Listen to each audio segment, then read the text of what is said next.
இந்த எபிசோடில் நாம் இளங்கோராம் இயக்கத்தில் விழுந்திருக்கிற பெருசு படத்தை பற்றி தான் பார்க்க போகிறோம். இந்த படத்தோட கதையை பற்றி பார்த்தோம்னா, நாயகன் வைபவ் மற்றும் சுனில் அவர்களின் தந்தை வீட்டில் டிவி பார்க்கும்போது இறந்து போகிறார். அவர் இறப்பில் ஒரு பிரச்சனை ஏற்படுது.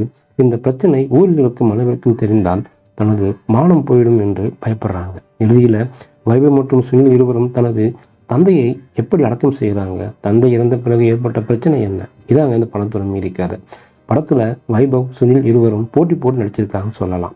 இவர்களின் யதார்த்தமான நடிப்பு படத்திற்கு பலமாக அமைஞ்சிருக்கு.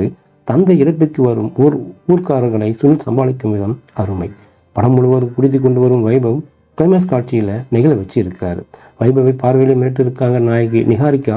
மற்றொரு நாயகியாக வரும் சாந்தினி அழகாக வந்து அளவான நடிப்பை கொடுத்துருக்காங்க.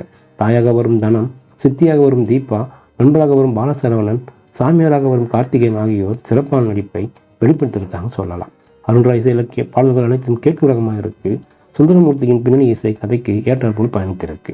சத்யாத்திலக ஒளிப்பகுதியில் காட்சிகள் அனைத்தும் சிறப்பாக இருக்குன்னு சொல்லலாம். வயதான முதியவர் இறப்பை மையமாக வைத்து படத்தை இயக்கியிருக்கிறார் இயக்குனர். ஆரம்பம் முதல் இறுதி வரை கலகலப்பாக திரைக்கதை நகர்த்திருக்கிறது சுவாரஸ்யம். காமெடி காட்சிகள் நன்றாக ஒர்க் அவுட் ஆகியிருக்குன்னு சொல்லலாம். கதாபாத்திரங்களையே திறமையாக வேலை வாங்கி இருக்கிறாரு. அதிக ஆபாசம் இல்லாத அளவிற்கு திரைக்கதையை கொண்டு சென்றிருக்கிறார் இயக்குனர்.